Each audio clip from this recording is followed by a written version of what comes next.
जून माह के पहले 2 दिन सिंह राशि के लोगों के लिए कैसे होने वाले हैं।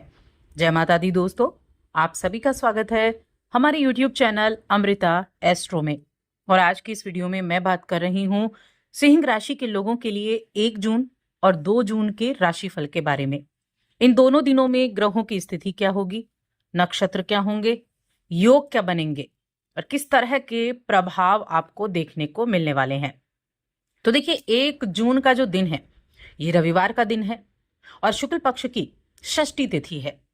इस दिन अगर मैं बात करूं चंद्रमा की स्थिति की, तो चंद्रमा अपनी राशि कर्क राशि में रहेंगे और अश्लेषा नक्षत्र में। अश्लेषा नक्षत्र बुध का नक्षत्र है और बुध अभी आपके 10वें भाव में मौजूद हैं। आपकी राशि के स्वामी सूर्य के साथ बुधादित्य योग बना रहे हैं। इसके अलावा यहाँ रवि योग बनेगा और ध्रुव नाम का योग बनेगा। अगर हम राहु काल के समय की बात करें तो ये समय होता है जब आपको किसी भी नए कार्य की शुरुआत नहीं करनी चाहिए। ये समय शाम को 5:30 बजे से 7:15 तक रहेगा। अब 2 जून, तो ये सोमवार का दिन है और शुक्ल पक्ष की सप्तमी तिथि है। इस दिन चंद्रमा आपकी राशि में होंगे।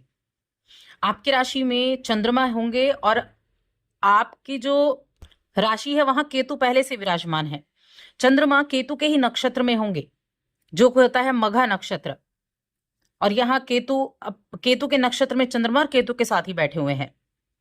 साथ में योग की अगर मैं बात करूं तो हर्षण नाम का योग बनेगा और जो इस दिन राहु काल का समय रहेगा वो होगा सुबह 7:05 से 8:50 तक।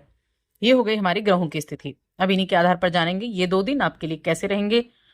तो आगे बढ़ने से पहले छोटा सा निवेदन है, चैनल पर पहली बार आए हैं तो चैनल को सब्सक्राइब जरूर कर लें। देखिए, 1 जून की सबसे पहले मैं बात करती हूँ। 1 जून के मामले में अगर देखा जाए तो यहाँ चंद्रमा जो है वो आपके 12वें भाव में है, कर्क राशि में है, जहां पर मंगल भी मौजूद है। मंगल और चंद्र की युति है। बुध के नक्षत्र में है और बुध आपके 11वें भाव के स्वामी है और आपके दूसरे घर के स्वामी है और आपके 10वें घर में बैठे हुए हैं। तो आपके कामकाज से आपको लाभ होने के योग यहाँ बड़े अच्छे से बनने वाले हैं। धन के मामले में चीजें रहेंगी। आप विदेश से अच्छा लाभ कमा सकते हैं। यात्राओं से जुड़ा काम करते हैं तो वहां से आपको लाभ अच्छा देखने को मिलेगा। आप अब किसी पॉलिटिक्स से जुड़े हुए हैं तो वहां कुछ लोगों के साथ आपको मिलना जुलना हो सकता है। आपके संपर्क बनेंगे। किसी ना किसी तरह के बदलाव, किसी ना किसी तरह का यात्रा का योग इस दिन बहुत ज्यादा बना हुआ है। अगर मैं बात करूं आपकी हेल्थ की, तो देखिए, हेल्थ के मामले में देखा जाए तो आपकी राशि के स्वामी अभी 10वें घर में बैठे हुए हैं, वृषभ राशि में, और आपकी राशि में केतु विराजमान है। देखिए, यहाँ हेल्थ के मामले में ठीक ठाक समय रहेगा। अगर देखा जाए तो मतलब बहुत ज़्यादा कोई हेल्थ इशू नहीं होंगे, ठीक ठाक समय रहेगा। रविवार का दिन है, छुट्टी का दिन है। जिन लोगों के लिए छुट्टी का दिन है वो आज कहीं अपने परिवार के साथ बाहर कहीं खाना खाने जा सकते हैं, कहीं कुछ एंटरटेनमेंट का काम कर सकते हैं, कुछ ऐसी चीज़ें कर सकते हैं। कुटुंब के साथ अपने रिश्तों को अच्छे से बनाकर चलें। मित्र बनाने का मौका मिलेगा। मित्रों के साथ समय गुजारते हुए आप दिखाई देंगे और साथ में अपनी बुद्धि का बड़े अच्छे से इस्तेमाल करेंगे। आज आपको ऐसा लगेगा कि मित्रों के साथ बैठे, अपने बड़ों के साथ बैठे तो एकदम से आप टेंशन फ्री हो गए। कुछ ऐसी स्थितियां भी आपके लिए इस समय अवधि में होने वाली हैं। और कहीं ना कहीं अपने रूटीन पर आपको ध्यान देना होगा। जब आप अपनी रूटीन पर ध्यान देंगे तो अपनी हेल्थ को भी इंप्रूव कर पाएंगे और अपने काम को भी इंप्रूव कर पाएंगे। अब देखिए, इस दिन खर्चे का योग भी बना हुआ है क्योंकि व्यय भाव में चंद्रमा बैठे हुए हैं, अपनी राशि में है लेकिन मंगल के साथ भी हैं। तो खर्चे का योग भी है और ये खर्चा हो सकता है हेल्थ के ऊपर भी हो जाए, या ये खर्चा हो सकता है किसी प्रॉपर्टी वगैरह के ऊपर हो, कोई बाहर ट्रैवल के वगैरह में खर्चा हो, यानी कि यात्राओं के लिए भी ये खर्चा हो सकता है। तो इस तरह के खर्चे के योग आपके लिए बने हुए हैं। हाँ, बुद्धि का इस्तेमाल अच्छे तरीके से करेंगे, खाने पीने के शौकीन होंगे। और अगर आप किसी ऐसे काम से जुड़े हुए हैं, आपका कोई पेपर वर्क का काम है, आपका कोई फाइनेंस से जुड़ा काम है, तो ऐसे लोगों के लिए मैं कहूंगी काफी अच्छा समय रहेगा। अब बात करते हैं 2 जून के बारे में। तो 2 जून एक तो चंद्रमा आ जाएंगे आपकी राशि में। थोड़ा आप बहुत ज्यादा सोच विचार करने वाले हो सकते हैं। केतु वहां बैठे हुए हैं, केतु के साथ चंद्रमा की युति होगी और केतु के ही नक्षत्र में भी होंगे। तो बड़ी गहन अध्ययन, गहन सोच करने वाला, आंतरिक रूप से अपने बारे में सोचेंगे। गहन अध्ययन कर पाएंगे, खुद का आकलन कर पाएंगे, उस चीजों की तरफ ज्यादा रहेंगे। अपने जो चंद्रमा की दृष्टि है उस सप्तम पर होगी जहां पर राहु विराजमान है। तो या तो आप अपने पार्टनर के बारे में ज्यादा सोच विचार करेंगे, बिजनेस करते हैं तो उसके बारे में ज्यादा सोच विचार करेंगे, अपने रूटीन को कैसे आप ठीक कर सकते हैं उसके बारे में सोच विचार करेंगे, और कहीं ना कहीं अपनी संतान के बारे में आप ज्यादा सोच विचार करेंगे। उनकी शिक्षा के लिए आप कहीं भाग दौड़ कर सकते हैं, उनके एडमिशन के लिए आप कहीं भाग दौड़ कर सकते हैं, इस तरह की चीजें रहेंगी।